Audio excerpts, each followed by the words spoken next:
Headlines प्रायोजक राम बंधू, सर्वोत्तम मसाले राम बंधू मसाले।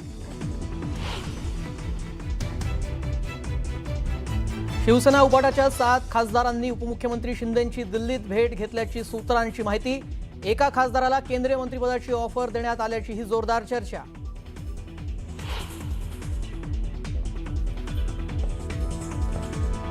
सांगली जिल्ह्यामध्ये शक्तीपीठ महामार्गासाठी करण्यात येणाऱ्या ड्रोन मोजणीला शेतकऱ्यांचा विरोध कायम। परिसरात तणावाचं वातावरण।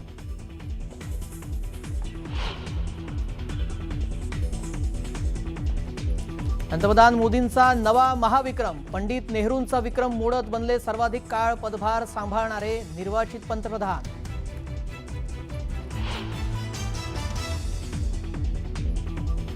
मुख्यमंत्र्यांसह दोन्ही उपमुख्यमंत्री दिल्ली दौऱ्यावर। नवी दिल्लीत भाजप आणि मित्रपक्षांची बैठक। मोदींच्या कामगिरीचं कौतुक करणारा ठराव मंजूर होण्याची शक्यता।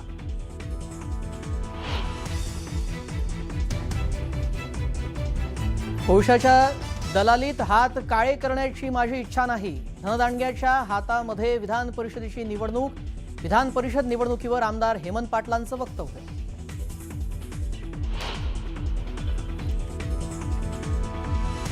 माघार घेण्याचा प्रश्नच नाही। शिवसेनेनं चुकीचा उमेदवार दिला। बंडखोर गोकुळ गीते निवडणूक लढवण्यावर ठाम।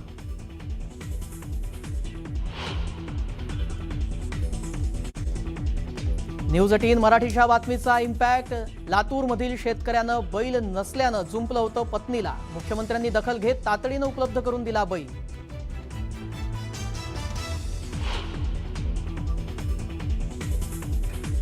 फक्त गुजराती आणि मारवाडीच उमेदवार हवे। खासगी कंपनीने दिलेल्या जाहिरातीवरून पेटला वाद। कारवाई करण्याची महाराष्ट्र एकीकरण समितीची मागणी।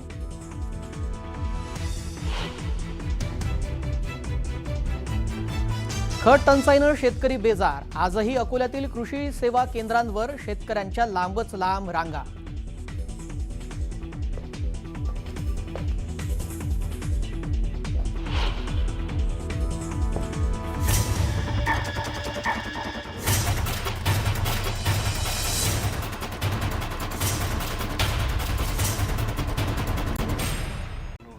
आणि एक वेगळा विक्रम त्यांनी आज हे केला आहे। पंडित जवाहरलाल नेहरू पेक्षा एक दिवस जास्त असा मोठा कार्यकाळ पंतप्रधान म्हणून त्यांनी सर्व केला। आजचा दिवस खरं तर सुवर्णाक्षराने लिहिण्यासारखा आहे। आपले पंतप्रधान त्यांनी एक वेगळा विक्रम केलेला आहे। पंडित जवाहरलाल नेहरूच्या नंतर त्यांनी सलग 12 वर्ष पंतप्रधान होण्याचा विक्रम केलेला आहे आणि एक सुवर्णाक्षरात लिहिण्यासारखी गोष्ट आहे। त्यांनी निरंतर 12 वर्ष या देशासाठी योगदान दिलेलं आहे। ही अत्यंत महत्त्वपूर्ण गोष्ट आहे। सलग तिसऱ्यांदा त्यांनी पंतप्रधानांची धुरा सांभाळली।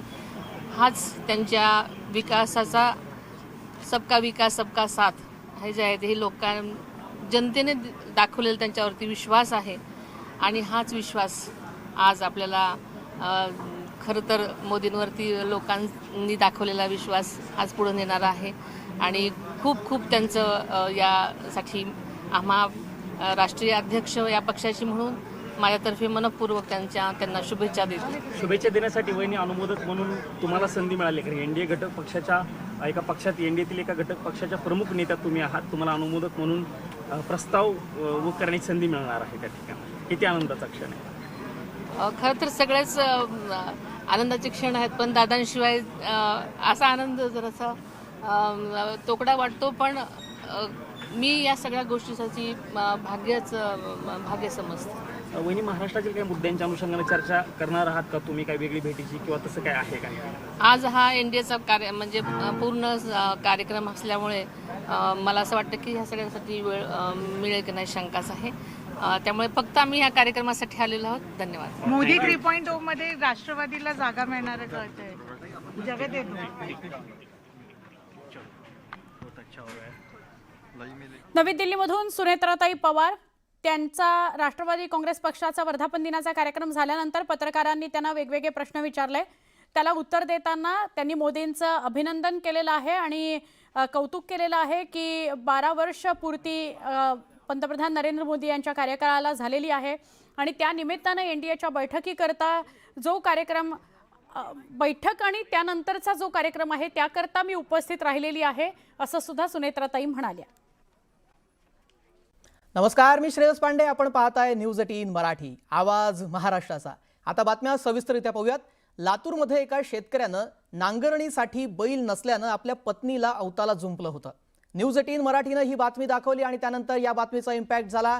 लातूरच्या या घटनेची मुख्यमंत्र्यांनी दखल घेतलेली आहे.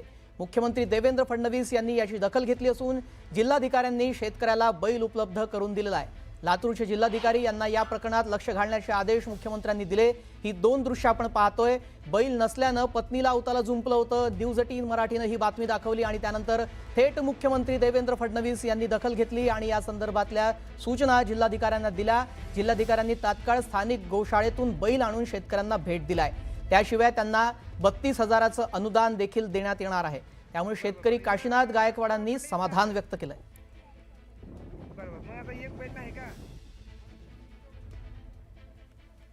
या संदर्भातली अधिक अपडेट जाणून घेऊयात आमचे प्रतिनिधी राहुल झोरी यांच्याकडून. राहुल, आपल्या बातमीचा इम्पॅक्ट झालेला आहे, मुख्यमंत्र्यांनी त्याची दखल घेतलेली आहे.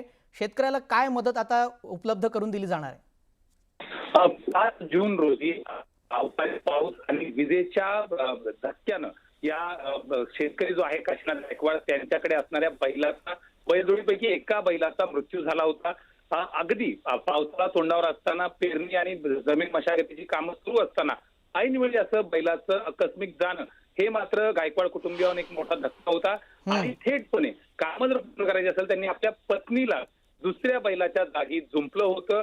हा व्हिडिओ जर बघितला तर एकंदरीत बैल याबद्दल न्यूज 18 मराठीनं देखील बातमी केली होती आणि त्याची तात्काळ दखल घेत थेट मुख्यमंत्री कार्यालयातनं स्वतः मुख्यमंत्र्यांनी लक्ष घालून स्थानिक गोशाळेतून एक बैल जो आहे तो या सगळ्या मशागतीसाठी त्या शेतकऱ्याला उपलब्ध करून देण्यात आला. तर दुसऱ्या बाजूला 32,000 रुपयाचं तातडीचं अनुदान हे देखील जिल्हाधिकारी कर्वी या शेतकऱ्यांना मिळणार आहे. एकंदरीत बघितलं तर प्रत्यक्षपणे कोणताही राजकीय हस्तक्षेप टाळत थेटपणे जिल्हाधिकाऱ्यांना आदेश देत, कलेक्टरला आदेश देत त्या संपूर्ण घडामोडी ज्या आहेत त्या तात्काळ करण्यात आल्या आणि संबंधित शेतकरी काशीनाथ गायकवाड आणि त्यांच्या पत्नीला दिलासा देण्याचं काम मुख्यमंत्री देवेंद्र फडणवीस यांच्याकडून करण्यात आलं. नक्कीच, धन्यवाद राहुल आपण दिलेल्या सविस्तर माहितीसाठी.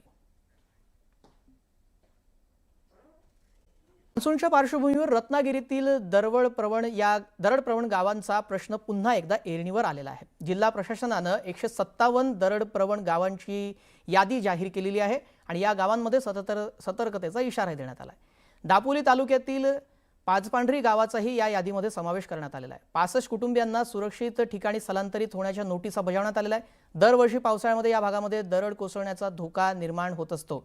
प्रशासनानं आपत्ती व्यवस्थापन यंत्रणा सज्ज ठेवलेली आहे.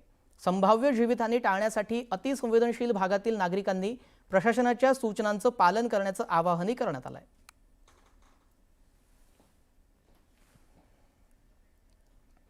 कोकणामध्ये अतिवृष्टीत काही गावांना दरडीचा धोका असतो. त्यापूर्वी मात्र दरड प्रवण क्षेत्राची यादी प्रशासनाकडून जाहीर करण्यात आलेली आहे. रत्नागिरी जिल्ह्यातलं सर्वात धोकादायक गाव म्हणून पाचपंढरी या गावाचा समावेश करण्यात आलेला आहे. एका बाजूला समुद्र आहे तर दुसऱ्या बाजूला डोंगर आहे.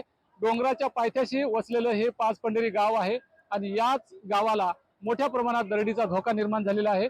दरड प्रवण क्षेत्र यादीमध्ये या गावाचा समावेश झालेला आहे.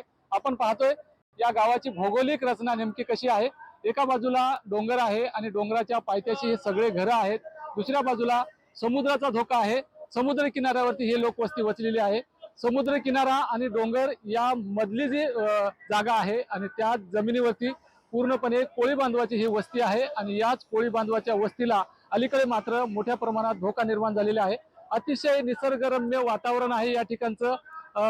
समुद्राच्या अजस्त्र लाटा आणि दुसरीकडे डोंगर माथ्याच्या पायथ्याशी वसलेलं हे गाव. डोंगराच्या वरती काही विकासकांनी मोठ्या प्रमाणात जमीन खोदलेल्या आहेत, हॉटेल्स तयार केलेले आहेत आणि त्यामुळे कुठेतरी आता पाचपंढरी गावामध्ये जे डोंगराचे जे नैसर्गिक प्रवाह वाहून येणारे जे प्रवाह होते ते बंद झालेले आहेत आणि त्यामुळे डोंगराचं पाणी आता या डोंगरामध्ये मुरतंय आणि त्यामुळेच आता या इथल्या लोकवस्तीला सुद्धा धोका निर्माण झालेला आहे. त्यामुळे डोंगर दऱ्यात असलेलं हे जे गाव आहे या डोंगर दऱ्यात असलेल्या या गावाचं दरड प्रवण क्षेत्रामध्ये आता समावेश झालेला आहे. त्यामुळे इथल्या नागरिकांची चिंता वाढलेली आहे. शिवाजी गोरे, न्यूज 18 मराठी, पाचपंढरी, रत्नागिरी. बुलेटिनमध्ये वेळ झाली का छोट्याशा ब्रेकची. लगेच परत येतोय. पाहत रहा न्यूज 18 मराठी, आवाज महाराष्ट्राचा.